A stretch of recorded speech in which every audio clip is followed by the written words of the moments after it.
Words are like my sun, my moon, my earth, the blood of my transmission, conveying visions as you listen. I sort them with conviction. Words are ammunition, knowledge, intelligence, diction. Words are where I'm capable of going and what I'm able to see, and for opening the minds of those who flee. Words are for freedom, thought, research, data, signals, symbols, science, categorizing, surprising, rejoicing, provoking, everything and everyone. Knowledge, skill, vocabulary, rhythm, word up, poetry. Do you have a voice? Everybody feels like they could be a rapper, and that's not true. You know, that's the problem. Let me tell you something. The state of hip hop is in great. It's beautiful. It's in great shape. Hip hop is in great shape all over the world. The rap music needs an enema. All right. The rap industry needs a nice flushing out. You know, understand what I'm saying? Hip hop as a culture is never changing. It's always the same.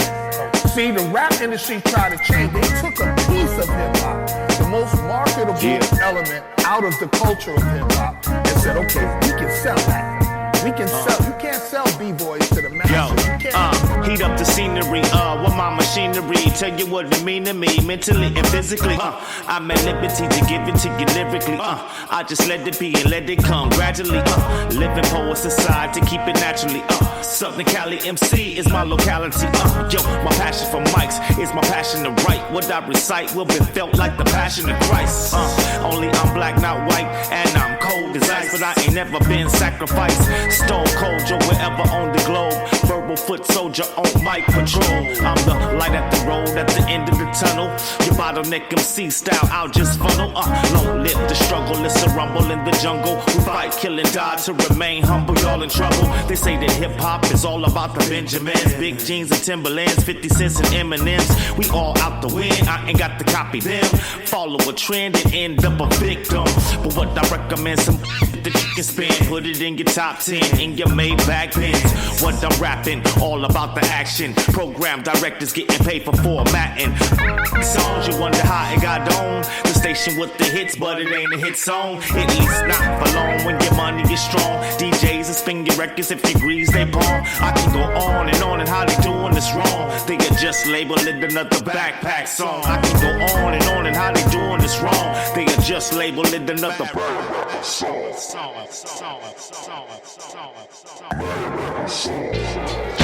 I'd like to welcome you to the 6th episode of Word Up, What's the Word podcast. My name is Era. I'm your host, and right there you were just listening to Akil, the MC, with the song called Mission Statement. We're going to get into a conversation with Akil, and then afterwards we got some more music for you to listen to. Thank you for taking the time to listen. Thank you for sharing. Let's go ahead and get into this conversation with Akil, the MC from Jurassic 5. Peace. Can you hear me? Yeah, can you hear me, man? Yeah, I can hear you well. Man, thank you so much for taking the time to have this conversation. Yeah, no, that's cool, man. I appreciate this. You grew up in South Central LA in the early 70s. What was that like? You know, you got your good and your bad, times and stuff. You know what I'm saying? Like, I would say I had more good times, than bad times and stuff. But, it was just tedious because I'm not a gang member.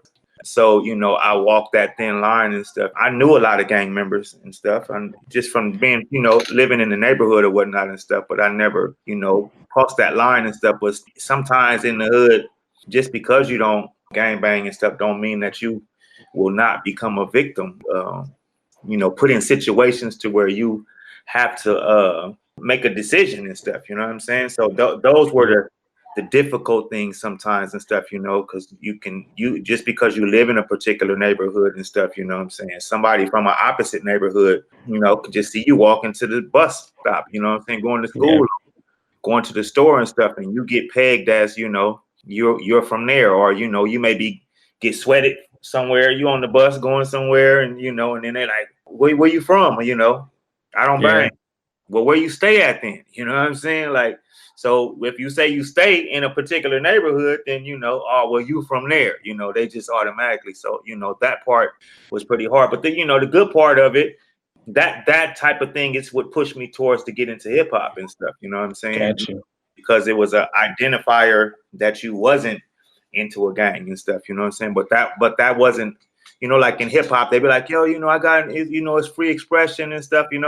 But being from South Central Los Angeles, your free expression is limited. It ain't no free everything. So an example of that is like you want to wear those red Pumas like you seen on Beach Street and stuff. If you live in a Crip neighborhood, that shit not gonna fly for you and stuff, no matter what. Even if you are a hip hopper or whatnot and stuff. So I wanted to ask, what was the first element that introduced you to hip hop? Well, without knowing it, I was locking in robot and like in the 70s and stuff, like 74, 75. But I didn't know it was a part of the culture of hip hop and stuff. This is Los Angeles, so you got Soul Train going on and stuff. So you seeing the LA Lockers on there, and I first seen I think it was Michael Jackson do the robot and stuff. You know what I'm saying? So I was doing that, and then I started locking, and then eventually started popping. And then, what time the 80s came, like around about 82, about late 81, early 82 and stuff. I had a neighbor that started DJing. So I learned how to DJ before I was an MC and stuff, And then after the DJing thing, I got into b-boy breaking and stuff, you know what I'm saying? And I tried graffiti. I just wasn't that good and shit, you know what I'm saying? Yeah, but then the last phase was, was MCing and stuff. So, so my first element, I would just say, was from the dance to DJing. From the dance and DJing. Okay. What does hip hop mean to you? Hip hop means to me, I seen a nice acronym, and it said higher inner peace, helping other people and stuff. And I felt like, that represented for me. I know it's a culture, that's based on, like how KRS-One say, hip is to know, and hop is the movement, the action and stuff. So, it's a culture that's based on knowledge and action and stuff, So it has its elements and in its principles and stuff, love, peace, unity, and having fun. So all those things define me, and that's what when they say what is hip hop, that's what hip hop is to me. Yeah. You mentioned KRS-One. Would you look at MCs early on that were an influence to you? Oh yeah, definitely from the start and stuff. Run DMC for sure. That's what that got me into it. Even though I knew about Curtis Blow, and I knew about Grandmaster Flash and the Furious Five and Sugar Hill. I knew about those artists, but the difference is that they dressed like the R&B artists at that time. So I didn't make a distinction that this is hip hop culture and stuff. You know what I'm saying? I just like, this is like some funny rap. Like I'm not even rap or funny talk, like, rhyming, and then they just doing stuff, off of, I didn't make the distinction that this is hip hop. Right. I didn't even know that hip hop had existed in the Bronx in the 70s and stuff. You know what I'm saying? At this point and stuff. It wasn't until Run DMC came that their dress, it stood out and stuff. So that made me know, oh, this is something different. Or, this is, they still rapping, but then, it was just a lot different. It was more, to the culture of it from, from dressing and, just every aspect of it, from the B-boy side of it and stuff. So that's what made me like, oh, yeah, I want to get into this right here and stuff, you know what I'm saying? And then once I found out that, this is all the same thing and stuff, you know what I'm saying? But I realized the difference was me looking at Grandmaster Flash and the Furious Five dressed like Rick James and stuff, you know what I'm saying? So I made no distinction between, what was what at that time and stuff. So it was Run DMC and Fat Boys, Houdini, LL Cool J, UTFO, all those early people like that and stuff. No, definitely. And so at this time in South Central LA, were there any artists that were popping at that time, like as far as MCs that may not be well known? No, Ice-T, but not well known and stuff, you know what I'm saying? I would say Jazzy D. Okay. They had this group called the Rappeteers. what's that? Rappenstein and Style. Trying to think of some other artists. It wasn't that many and stuff, you know. Okay. That I guess that yeah, it wasn't. It was, but it wasn't that many and stuff. It was like, you know, a specialty type thing and stuff, you know. So you knew, you know, from in the neighborhood. These are, you know, people from the neighborhood and, you know, in LA and stuff that I knew, that I grew up with and stuff, or, you know, just heard about or whatnot and stuff, and maybe seen on the scene or whatnot and stuff. So yeah, definitely. Jazzy D is like one of my mentors, though. You know, Okay. We used to go to he was the MC at the Radiotron and stuff. If you ever heard, I don't know if you ever heard of the Radiotron. Was like Yeah. So where you from? Sure. You from LA? No, man. I'm from Texas. I'm from San Antonio. Okay. Yeah. I grew up in Texas, San Antonio. I lived out in the Coachella Valley for about 7 years. I was a high school teacher out there. Okay. Wow. In California, in Coachella. Oh wow. Not, you know, it's funny because, you know, you have the Coachella Festival, which I got to see Jurassic 5 in, I think it was 2013. Oh wow. Yeah. Yep. Mm-hmm. And it was, you know, that type of show where it's just massive, right? So many people, and right. I'm not gonna front and say I wasn't even in the front of the crowd. right. But I say that because I was, you know, towards the back, but wow. just the energy that you guys still brought like on stage was like, I could feel it back there. You know what I'm saying? Wow, that's amazing. Probably one of the best like big shows that I've been to, because, you know, most hip hop shows you're gonna go to and it's, you know, in a smaller venue and you're able to feel it and everything, but on a massive scale like that, like y'all just put on a great show. How y'all were able to incorporate, you know, and y'all talk about that in your rhymes where it's just like 5 MCs make it sound like one. Right. You know, on stage the presence was dope. You know, I think Cut Chemist had the huge turntable on stage, which I thought was real dope. Oh yeah, definitely scratching on that. Yeah. And you know, I still wanted to talk about some earlier stuff, but since we're getting that right now, as far as your like live shows and stuff, like what's the practice or what's the, like, how do y'all get to the point where y'all are just so on point? Is it just that y'all been working together for so long? Your attention to detail, like what is it? Still, like how you said, the early days, that's what, you know, we all have that in common, that, you know, we seen some of the first shows that, you know, came to LA, like, you know, the Fresh Fest and stuff, you know what I'm saying? So seeing Run DMC on stage and stuff, you know, that was all of our inspiration, you know, to be able to want to, like, when we get on stage, we want to look like that. Like, yo, when, you know, when we perform, you know, we always want to get on. So even, you know, upon meeting each other and stuff, you know, because I was a part of a group called the Rebels of Rhythm, and then with Akil and another friend, Africa, who passed away and stuff, you know. So, you know, we was always, you know, we grew up like off that, having a nice show and stuff, you know what I'm saying? And then when we seen Charlie and them, you know, they was a good performers at the Good Life as well and stuff, you know what I'm saying? So that was one of the connections that made us, like, we knew that when we started doing stuff together and stuff, you know, a show was you know, was like, we knew we had to have a good show and stuff, you know what I'm saying? So this is something that was just automatically came within all of us and stuff. So it wasn't even something that we planned. It was just, you know, it was just hip hop to us. You know, you got to have a tight show, you know, like that's like, you know, that's like 101, you know what I'm saying? Like, you know, just for sure.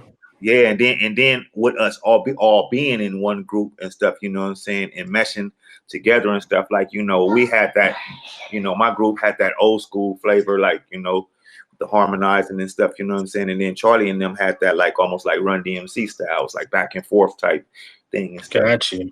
So that's what. Yeah, and so that was just meshed together, the back and forth with the with the harmonies and all that and stuff. So, you know, after, you know, doing many shows and stuff, you know, like those became our rehearsals. We rehearsed and stuff, but more so, you know, we knew what we were going to do and stuff, and we was out there already doing things and stuff. So we was honing our show you know, from the first time we, you know, started getting on stage. So, you know, what works, we kept and stuff. And then sometimes it don't work. And sometimes you get into, you know, like, oh, I want to do something different here and there and stuff, you know, but, you know, eventually it molded into, you know, a particular show, like, you know, so the things that staple, those stay.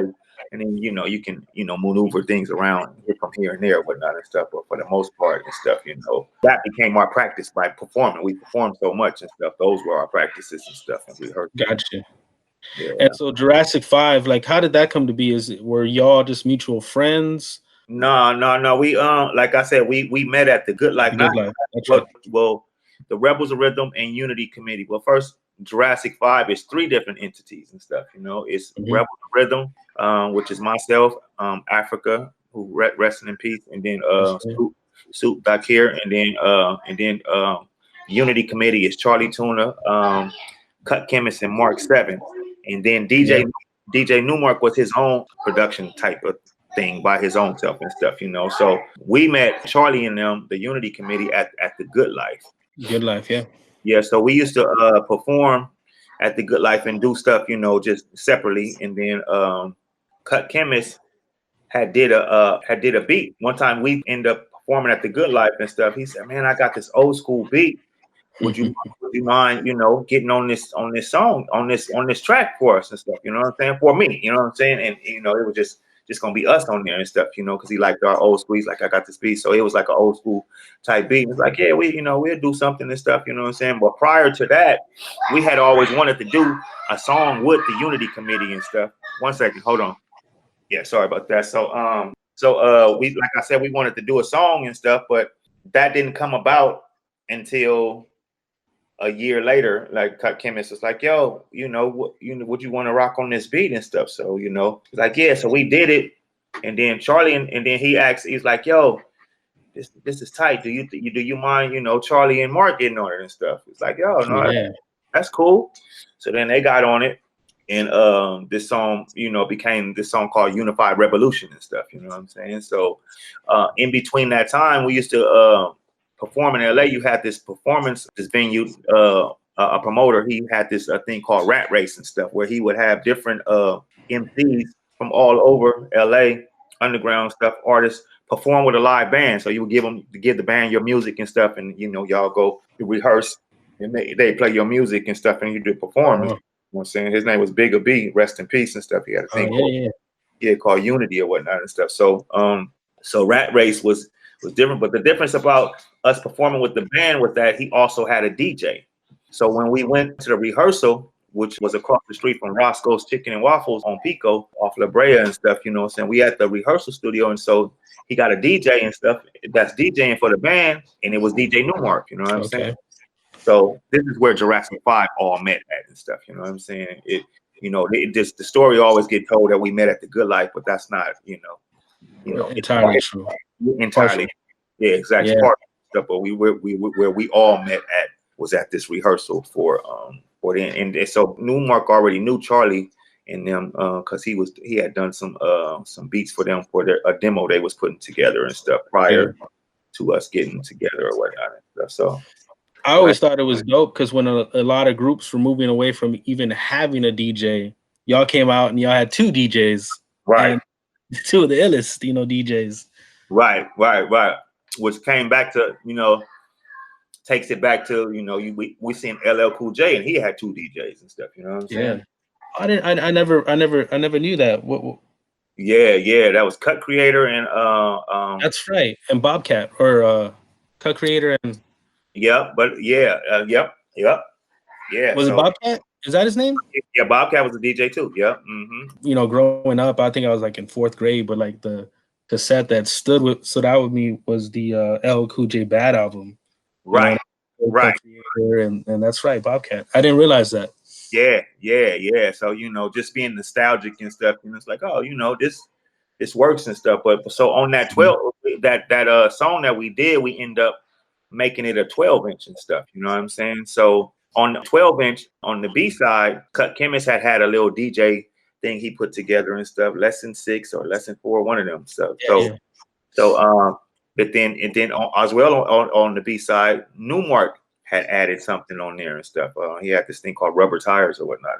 DJ type combination thing and stuff. So on our first 12-inch, when we decided to put out this 12-inch and stuff, that came about because we both had demo deals and stuff, but our demo deals fell through. You know what I'm saying? So when we made that song, we still wasn't say, oh, we're going to be Jurassic 5 and stuff at this point and stuff. You know what I'm saying? And even so, we was like, man, Cut Chemist was kind of influenced by DJ Shadow a lot. Yeah. And stuff.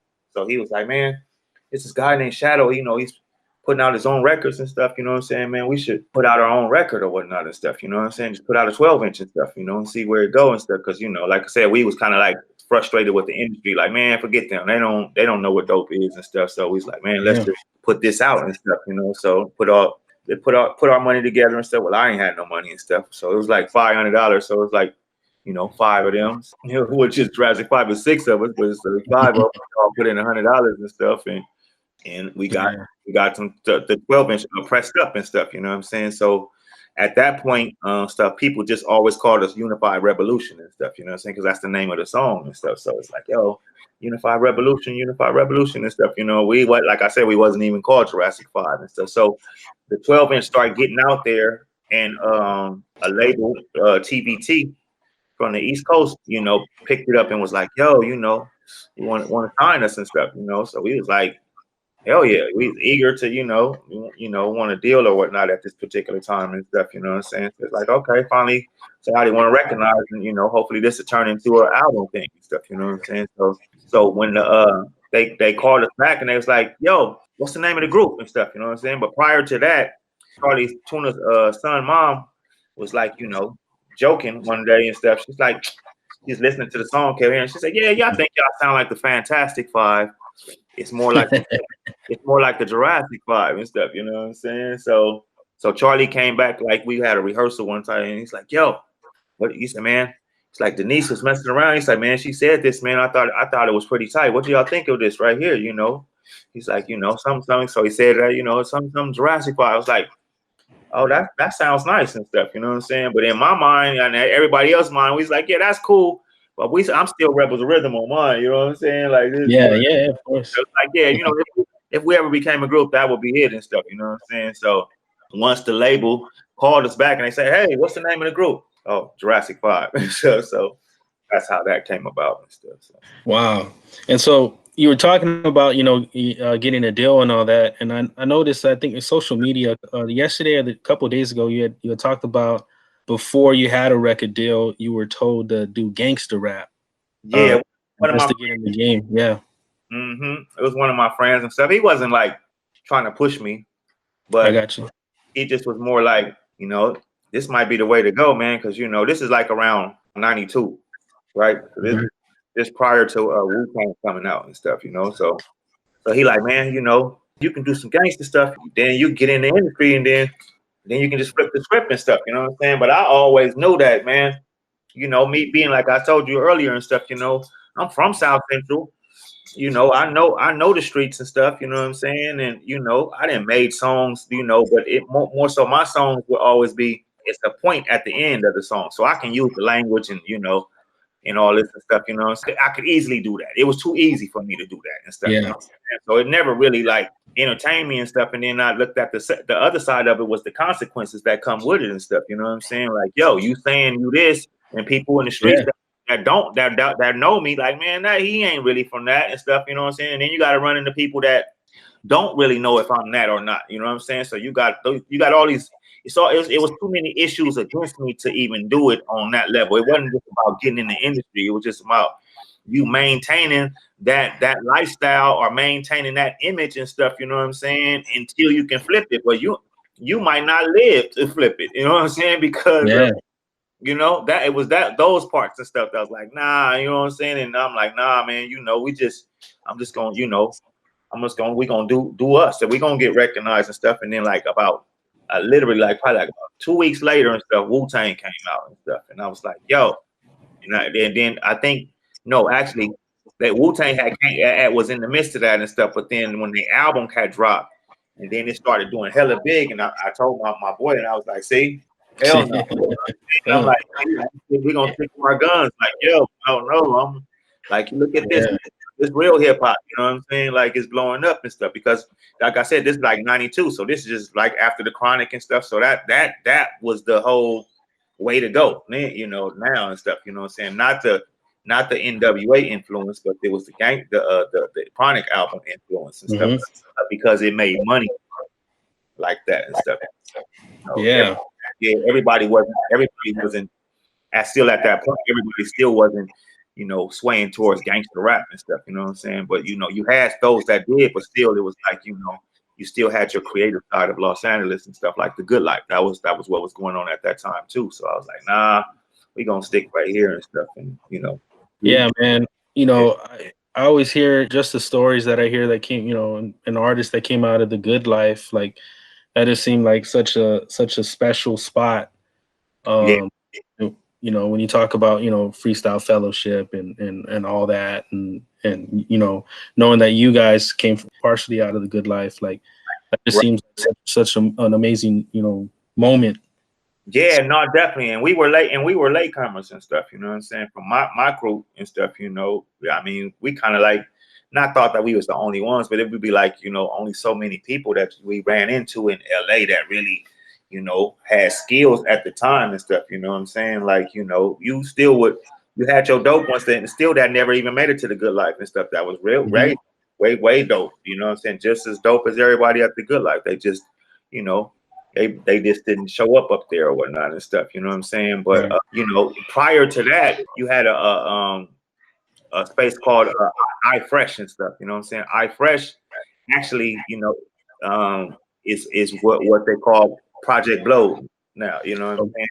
But this existed before there was Project Blow and before there was a Good Life and stuff. This is like the 80s, you know what I'm saying? Good Life was like 90s and stuff, but in the 80s and stuff, you had iFresh and stuff. So it had all these different MCs from LA and stuff, you know, that was, you know, tight. And so Ben is the one that owns Project Blow, Chaos Network and stuff, you know what I'm saying? He was a film producer, so he was trying to produce a hip hop film, you know, since like that was like 86, 85, 86 and stuff, you know, like when I first got into high school and stuff. I think he had kind of already been doing it as well, and so he would be filming different artists and stuff. So he actually got me on film in 85, 86 and stuff, you know what I'm saying? Because my teacher was into the art and stuff, you know, one of my teachers, and so he knew this guy, and then he took us up there. So that's how we connected with him and stuff, you know what I'm saying? But they would have different events in the Leimert Park area and stuff. This was, like I said, this was before the Good Life and stuff. So, you know, you always had your you know, like to take it back, you know, a gang member taught me how to break dance. Yeah. You know, so to show you the connection between in LA and stuff, you know, like before gangster rap, we existed before gangster rap. You know what I'm saying? Gangster rap just got famous, you know, by way of NWA and stuff, you know. Yeah. And even NWA, you know, wasn't really doing gang bang rap and stuff. They just was describing LA at the time and stuff, you know what I'm saying? Which was, you know, a drug dealer / gang environment and stuff, you know what I'm saying? So, you know, their whole rap was just describing LA. It wasn't like they were real. It was real scenery, real scenarios, but not real stories and stuff. You know what I'm saying? Like, yeah. So you always had this creative style that existed amongst then, and you know, and then like I said, once NWA came out, then you know the drug game dried up at that time. It's like '89 and stuff. You know what I'm saying? So people started gravitating towards the music to make money, because this is where, you know, they seen Eazy-E and they'll make money off of it. So, you know, all the drug dealers end up putting their money in making music. Yeah. But prior to that, they just would support the artists and stuff, you know. Right.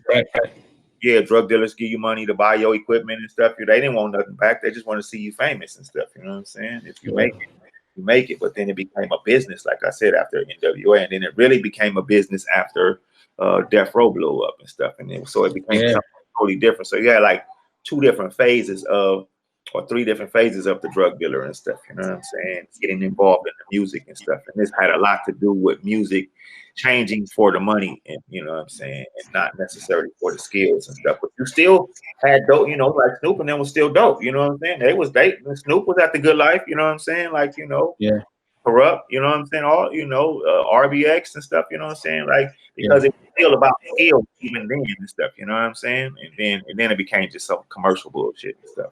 Yeah.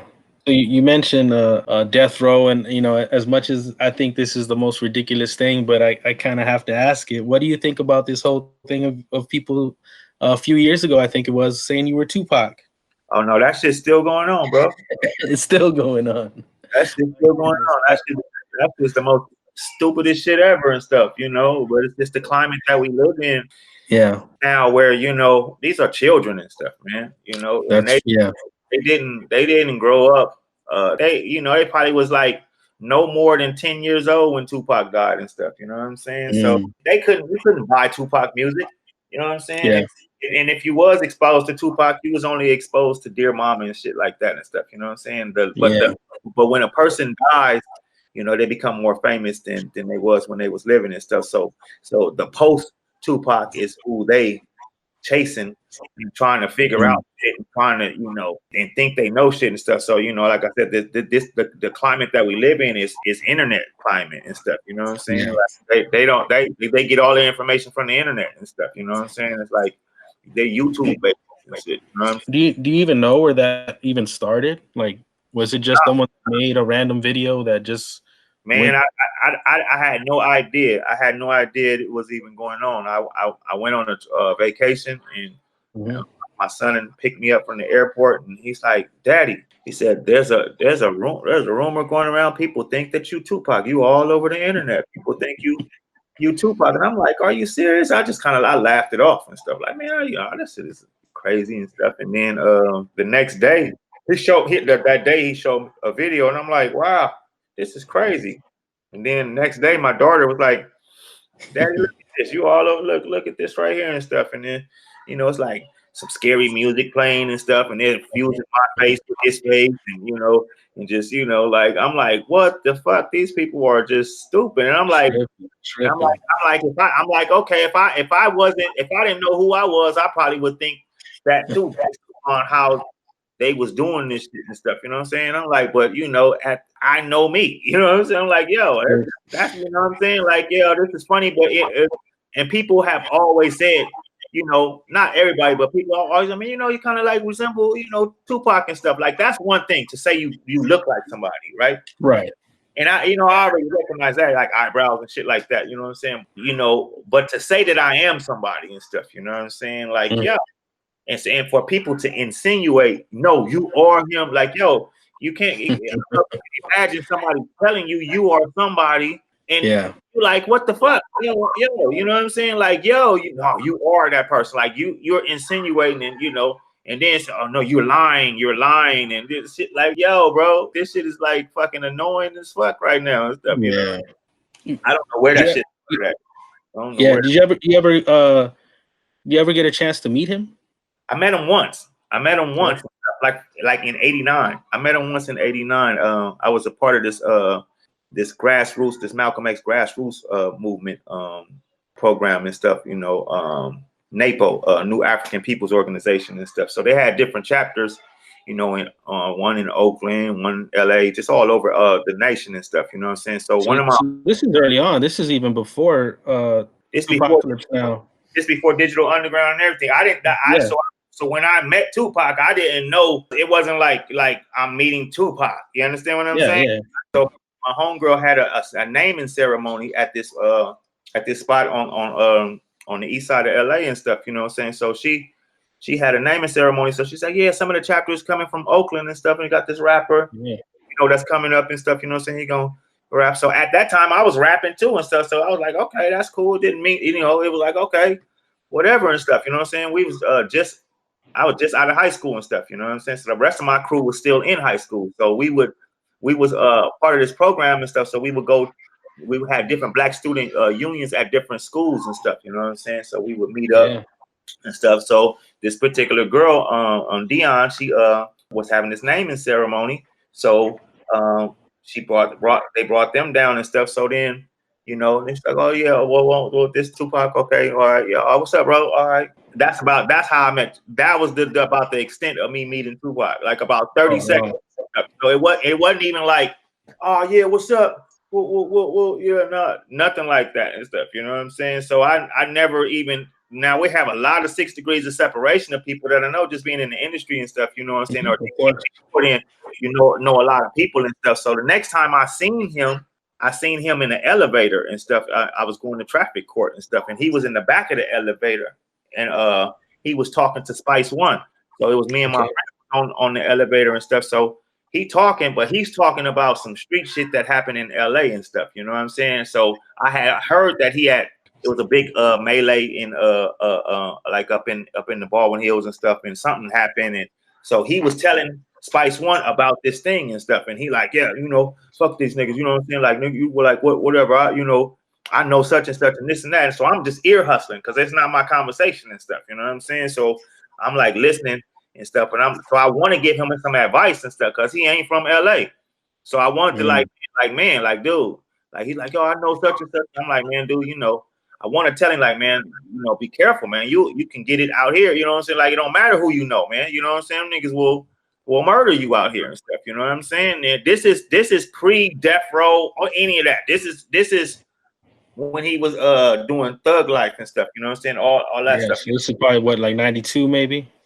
This was like maybe about 92. Yeah, about 92 and stuff. Yep, about 92ish and stuff. So I want to tell him, like, man, be careful and shit, you know what I'm saying? Because there's always somebody that's not from LA that end up trying to gangbang and then end up getting caught up on some bullshit and stuff because you don't know the rules. You don't know the rules and stuff, you know what I'm saying? Like, you always gonna, it's like it's a thin line and stuff, you know what I'm saying? Like, that people walk and stuff. So I wanted to give him this advice and stuff. So I never got a chance to and stuff, you know what I'm saying? And I regret it to this day because I'm like, man, maybe I could have said that dude right, because the same shit that he got into was the same shit that he ended up getting killed for, same gangbang shit and stuff. You know what I'm saying? It's like, same scenario type shit. You know what I'm saying? You just caught up on some hype being in LA and stuff. And this one, he used to hang with some Crips, right? You know what I'm saying? So he wasn't hanging with no Bloods at this time and stuff. This was some Crips that he was with, but he wasn't claiming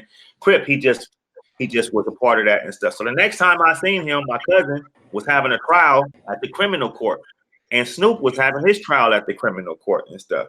So my cousin's court case adjourned, and so we went out into the hallway, and then as ours was adjourning, then Snoop and them case was adjourning and stuff. So I see Snoop, I see Tupac, I see Suge. They just walking past us and stuff. You know what I'm saying? I don't even speak because I didn't, and he wouldn't remember me from '89 anyway. And even in the even in the elevator, I didn't speak to him. You know what I'm saying? Because like I said, it wasn't my conversation and stuff. You know what I'm saying? So that's the extent. That's it and stuff. So I told this particular story on the internet. Oh man, you said you met him 3 times. You said you met him 2 times. I just told you. Now seeing somebody and meeting somebody or talking to somebody is fucking 2 different things and stuff. You know what I'm saying? But these kids out here, they so hyped and want me to be Tupac so bad and stuff. You know what I'm saying? They disregard the whole story and stuff of me saying how I met him once and seen him 2 other times. That's you said you met him in the elevator. I'm like, bro, I didn't say that shit, bro. I didn't say that at all and stuff. So yeah. And so going back to Jurassic 5, I had another guest on the show a couple episodes ago. You may not even know this story or remember this, but he did mention it's Destroy from the Arsonist.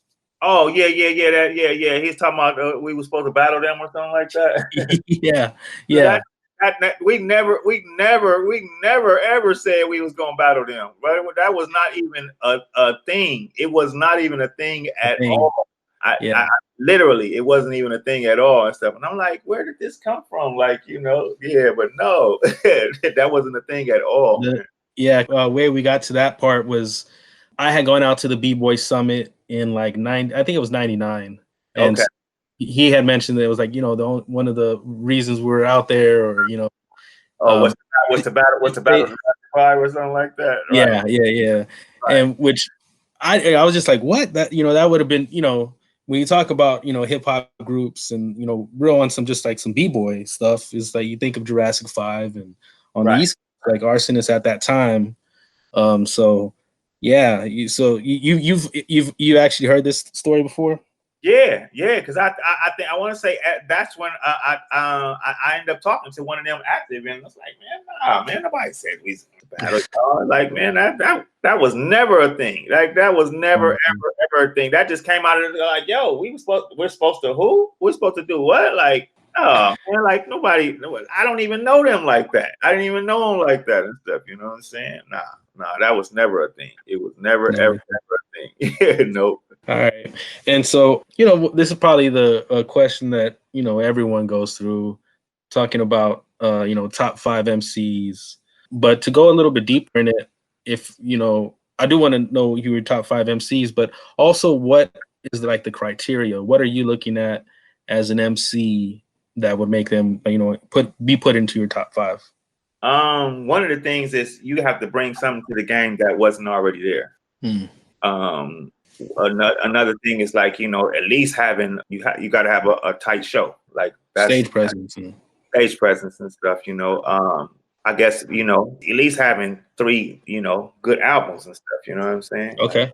Yeah. I had wrote a list. I wrote this before, and so I can't remember everything. But the main one is bringing something to the game that didn't exist and stuff. You know, already and stuff. You know, that's my main criteria and stuff, you know. So because, you know, a lot of people like to, you know, say that you know, they bring record sales, and record sales don't have shit to do with it and stuff. You know what I'm saying? It never had nothing to do with you being one of the dopest MCs and stuff. You know what I'm saying? Like, you know, when I was in school, you know, if you played sports and you was good, but you didn't even dress well and stuff, you know, people gave you super props and stuff, you know what I'm saying? So it wasn't about you looking nice and dressing nice, you know what I'm saying? It was like, yo, your skills took precedence over everything. And it's still in it, even with the rap thing. Like, if you knew how to dance, if you knew how to do something, you might wasn't the best, you know, didn't have the best money, or like, but if you had skills and stuff, you got props off your skills and stuff, you know? So, so this, you know,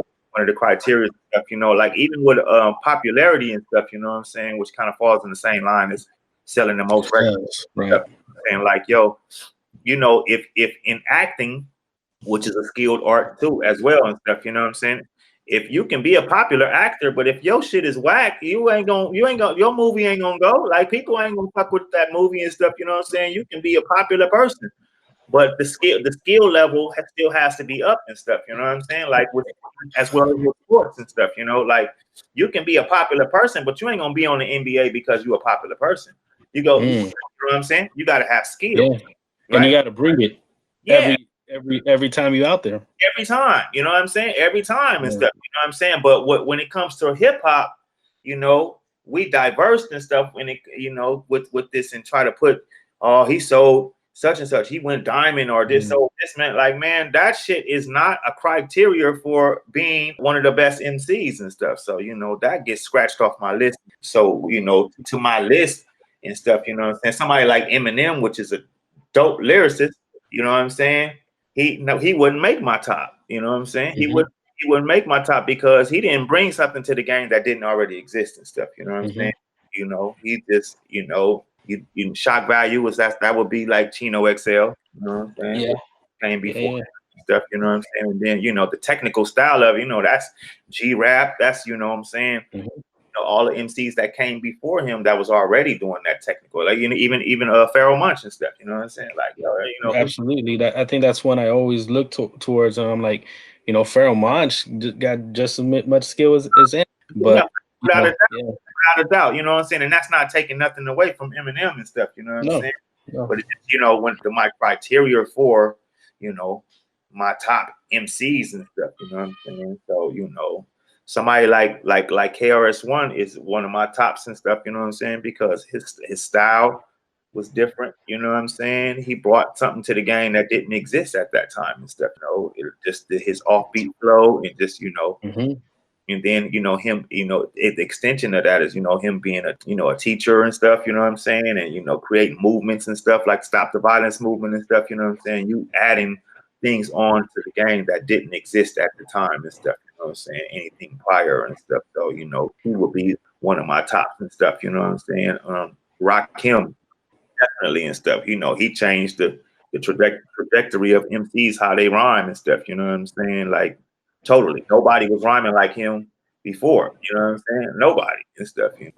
Somebody like, you know, I go between, like, you know, even a Melly Mel stuff, you know what I'm saying, or even Kumo D and stuff, you know what I'm saying, because you know, style that, like, no, like you know, like KRS-One said, nobody wasn't rhyming like, you know, that technical you know, way. It was like, you know, like he said, the Bob or the Bob, you know what I'm saying, like, you know, Busy B style or whatnot and stuff. So, you know, you've seen that change the trajectory and stuff, you know.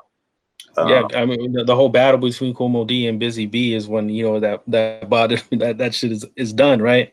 Yeah, you know what I'm saying? It's like, yo, this is what changed the trajectory and stuff, you know what I'm saying? And, you know, a Melly Mel, because, you know, the content and stuff, you know what I'm saying? Nobody wasn't rapping with that type of content, and the, you know, the message and stuff is still, you know, it's still there to this day and stuff, you know what I'm saying? Chuck D and stuff, definitely. Nobody wasn't, you know, rapping like that, you know what I'm saying? Like, you know, they was top ones on the radio at one point, you know what I'm saying? You know, they would be like Drake or something like that, you know what I'm saying? So it's like, you know, like at that time, and to have a movement the way they had the movement, and people was just moving the way they was moving and whatnot and stuff, you know.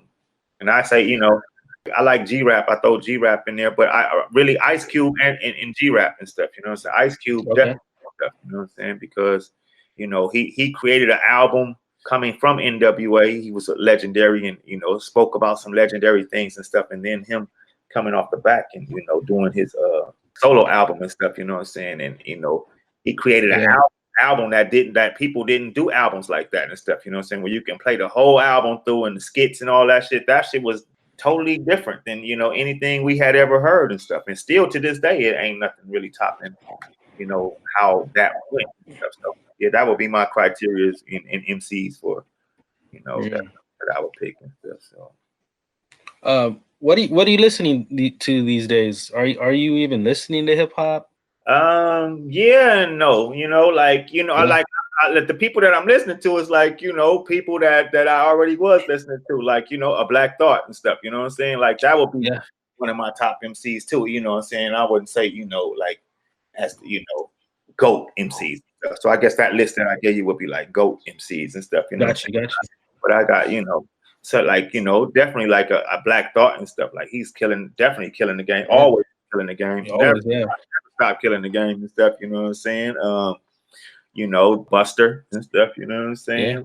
I like his album and stuff, you know. I like Cyrock and stuff, you know. Cyrock. I fuck with Cyrock. I fuck with Rhapsody and stuff, you know what I'm saying? Rhapsody dope. And a lot of people will talk about, you know, the music today, and, you know, I think we're blessed to still have, like, you know, Black Thought putting out music, and Busta just dropped an album, and you know, where you know, Tribe dropped an album which was unexpected, and Gangsta, you know, and like what's the Smith and Wesson and stuff, you know what I'm saying? Yo, it's been some nice hip hop, you know what I'm saying? I like Freddie Gibbs, you know what I'm saying? I like, you know, it's some different people, you know, like what you're saying, you know, newer. Definitely, I love Kendrick. Kendrick is like one of my, like, that's, you know, that would be one of my, I would say, change the game for what's today and stuff. You know what I'm saying? Like, yo, you know, like, you know, I would link him with different MCs from the era that, you know, he would be able to fare with that and stuff. You know what I'm saying? Like, you know, I listen to people like him and stuff. You know what I'm saying? I like Schoolboy Q. I like, you know, I like that whole little squad over there and stuff. They really, you know, pretty good. Absol and them and stuff, and J Rock, and, you know, so those people, I listen to those type of people and stuff. And, you know, a lot of this other stuff, you know what I'm saying? I mean, I'll hear it and stuff, but, you know, it actually, you know, just kind of boring and stuff. You know what I'm saying? It's like really nothing. It doesn't. Yeah, it's just not, you know, like, I can hear people that have skills and stuff, but then when it's like you're not trying and stuff, you know, hard enough. They're not trying. I mentioned the same thing to my wife the other day, and I was just like, you know, I'm listening to it, and I'm just like, I think this guy could really do something better, but I don't, either he doesn't want to. I don't get it. Yeah. And it's just like it's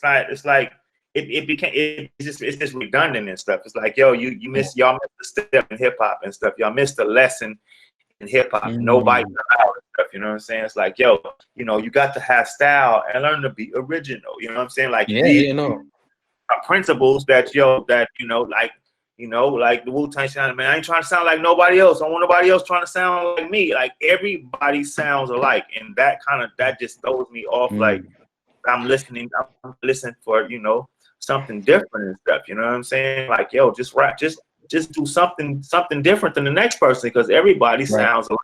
And I can't distinguish. And I want to give people props, because I'm not into bashing. Even a lot of these younger artists and stuff, you know what I'm saying? Because people figure out what they're doing. They just so happen to come in at this time and stuff. So I try to do more teach and let them know that it's other ways that things can be done and stuff, you know what I'm saying? And like, you don't want to get caught up, because once this style play out, your ass gonna play out. So you want to be able to show that you have a little bit more versatility, you know what I'm saying? So that when this style play out, then everybody can know that you didn't just wasn't counting on this one particular style and stuff, you know what I'm saying? Right. Like, got skills and stuff. My sons, they rap and stuff too and stuff, and so they definitely way skilled and stuff, you know what I'm saying? But they almost had to, just growing up in it and stuff, you know what I'm saying? All your friends around you was rapping another way and stuff. You kind of like rap, different and stuff, you know what I'm saying? So it's like, you kind of almost have to dumb down your stuff. And I'm telling them, like, nah, like it's not really dumbed down, but it's like, one of them is still more lyrical and stuff, but still, it's like, yo, the music is like, yo, I'm like, it starts slowing down. I'm like, yo, what's up with this slow shit? Like, I'm not feeling this slow shit, because it's not like slow shit like Benny and them and stuff, like Benny the Butcher and them. I fuck with them too and stuff.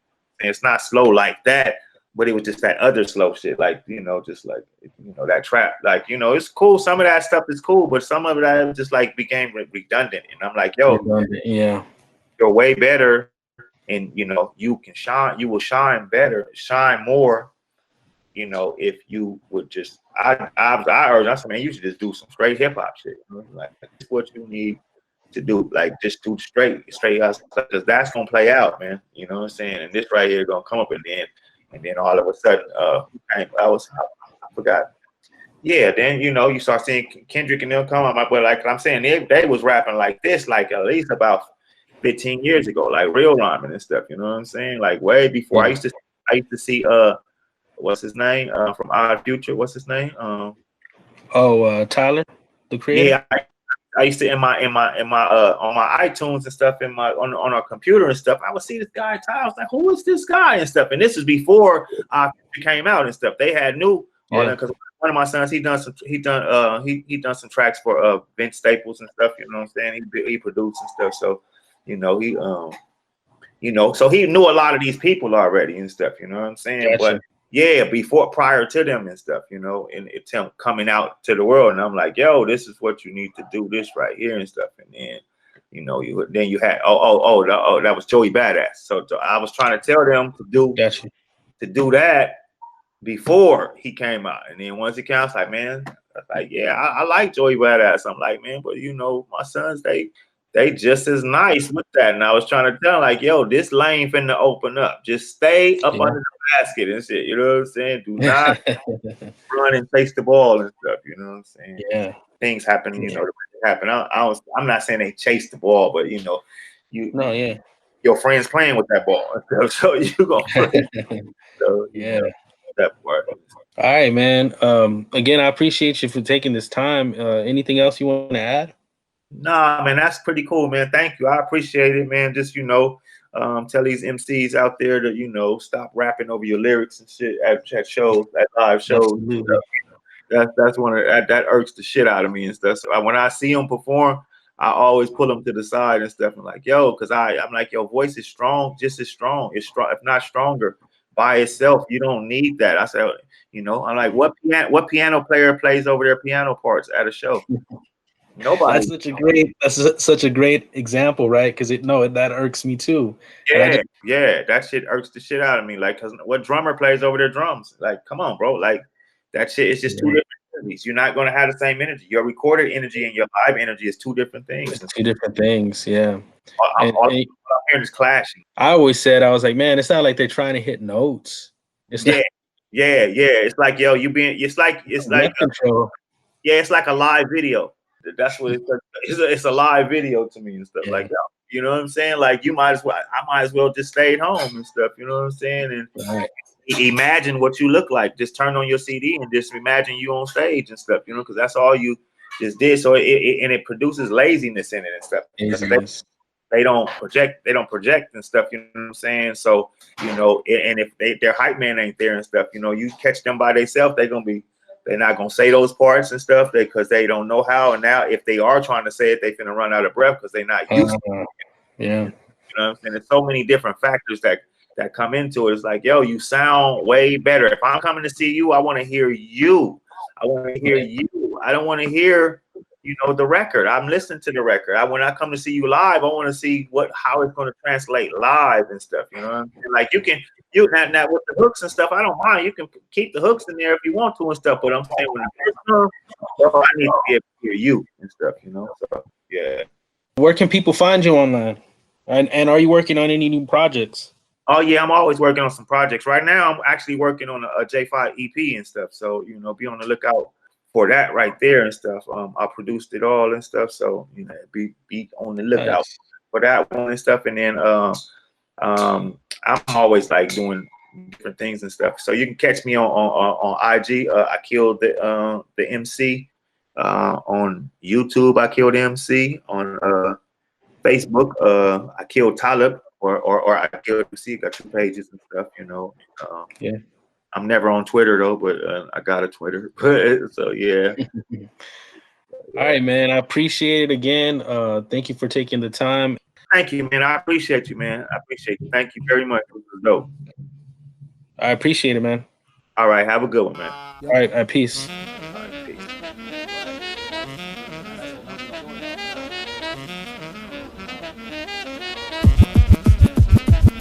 Party people, are you with me? Are you with me? Party people, a party people, are you with me? Are you with me? Party people, a party people, are you with me? Are you with me? Party people, a party people, are you with me? Are you with me? Party people, to the beat, y'all, and you don't stop. Rock the rhythm that'll make your finger pop. To the tick-tock, tick-tism, live and direct. It's the rebels of rhythm on your radio.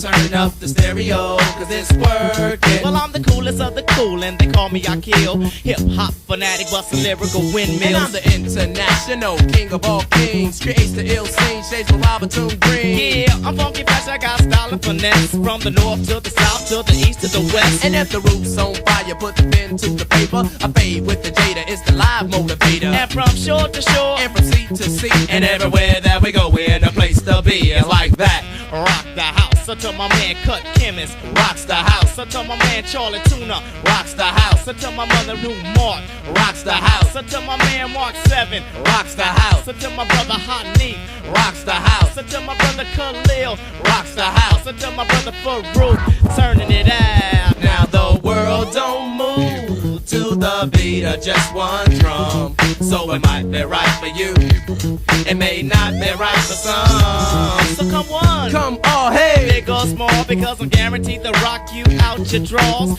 Fighting MCs always get locked jaw. I'm not volume 10, but I'm harder than all y'all. And just in case that you forget the way we will be rocking it from here until the next time, flexing with the fat rhymes one time, prime time, forward with the fatness, many shades of skin cream, hip styles of blackness, match this, never practice, makes perfect, sharp like the edge on a blade that's curved, tips will serve this, yes, but only when fresh, so you don't have to guess the REBELS. Dip, diver, socializer, on the rise. The committee's wiser and won't disguise the truth of the matter. We're sick of the idle chatter. The data we bitter will just like a infected uncontrollably. Follow me. Come on, go with me, flow with me, cause you know it be.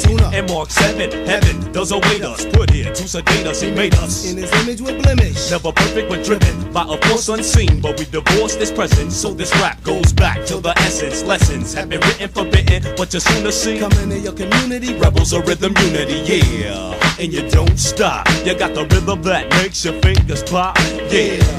And you don't stop. You got the rhythm that makes your fingers pop. It goes a 1, 2, 3 to 3 to 2, 1 to an apple to a pear to a peach to a plum. Listen to the drum, doesn't make your ears numb. Here it come, here it come, here it get it come, come. Well, I'm independent, good to the limit. Never in my life been to the VD clinic. You can salute me, but I'm not a lieutenant. Down with New Mark and my man Cut Chemist. My name is Mark 7, yes the SCV. And ain't another MC that can touch my tree. Down with Unity and the Rebels 3D. Grab a microphone and release your seed. Yeah, and the formula for me to get fit, and the spot was never hit if I didn't lean a fingerprint. Extra fat with colonial compact, keep you stiffer than the shit in the house of wax. And I'm living like McAfee, don't ever think of jacking me. Never gun backing because that ain't my life to begin with. Not a dimwit, angry, only somewhat. Why? Brothers keep holding me back, I'm about to go nuts, man. Cause niggas know I pay my dues and shit. I'm about to blow the fuck up, cause I refuse to quit. And this one here is dedicated to the crews that fit. I'm about to blow the fuck up, cause I refuse to quit. I'm tired of giving my trust and getting used and shit. I'm about to blow the fuck up, cause I refuse to quit. It doesn't matter who's fat or who's whack or who's legit.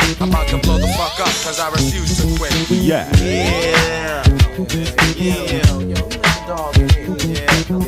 Dog Wave, you know what I'm saying? TV Pop Nation, you know, we going up.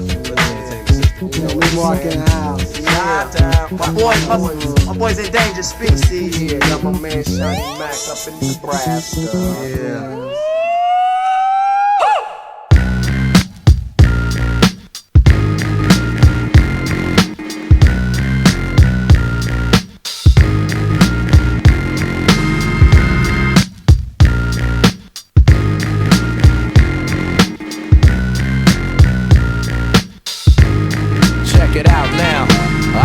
The pen to make the ink transform on any particular surface the pen lands on. Dicurious hands on. What's the beef? The coolie high code chiefs, high post techniques. I drape off poetic landscapes and shapes. Illustrate the paper space off the pens that paint. Then design what habit National Geographic or magic with tailor-made status and plus flavor that's automatic. We're not falling, we take it back to the days of yes, y'allin'. We're holding on to what's golden. On the stage I rage and I'm rolling. We're not falling, a shot calling. We take it back to the days of yes, y'allin'. We're holding on to what's golden. On the stage I rage and I'm rolling. Melancholy, mundane, sauteed, a hot flame. Big rings, fat chains, they all quest for the same. No name, huge fame, strictly new to the thing. We stay true to the game and never bring it to shame. We tight like dreadlocks, a red fox and ripple. We pass participles and smash the artists in you. The saga continues, this I won't get into, cause there ain't enough bars to hold the drama that we've been through. Yo, we still the same with a little fame, a little change in the household name, but ain't too much change. We in the game, yo, but not to be vain. I refrain from salt grains to season up my name. We entertain for a mutual gain from close range, steady aim. My drum at your head to hit the brain. I'm labor ready, roll scholar for the dollar. Work for mines, pay me by the hour. We're not falling, we take it back to the days of yes, y'allin'. We're holding on to what's golden. On the stage I rage and I'm rolling. We're not falling, a shot calling. We take it back to the days of yes, y'allin'. We're holding on to what's golden. On the stage I rage and I'm rolling. Music, that music, new music, that music, new music, that music, new music, that music, new music, that music, new music, well, it's the verbal Herman monster, the word enhancer, sick of phony mobsters controlling the dance floor. I'm in them dark places, catch you when you stark naked. Your heart races as we poke you for your chart spaces. That taunt tastes me bringing these hot styles through. Some of you bum a few cheers from shock value. Word power can plow through acres of cornfields. Paragraphs cut like warm steel, perform ill. We're not falling, we take it back to the days of yes, yawning. We're holding on to what's golden. On the stage, I rage and I'm rolling. We're not falling, a shot calling. We take it back to the days of yes, yawning.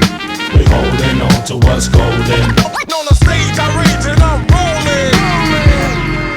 We have a tradition in our music of talking about all the conditions that affect us, not just whether or not we can sell records, whether or not we got bling. The real issue here is some artists have talked about it, but it's not their single, it's not their video.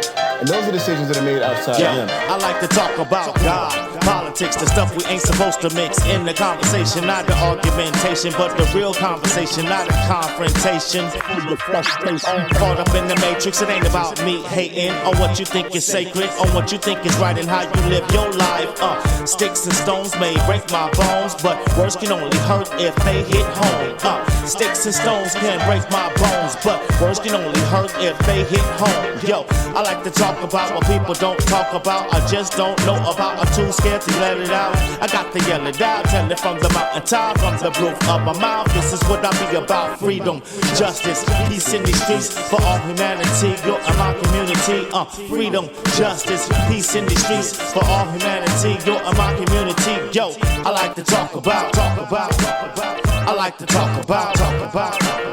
I like to talk about the world and how we live and how grown men act like kids. What's the biz? I like to talk about the world and how we live and how most black men I know are there for their kids. I like to talk about real life issues and really talk shit when it's time for me to dish you.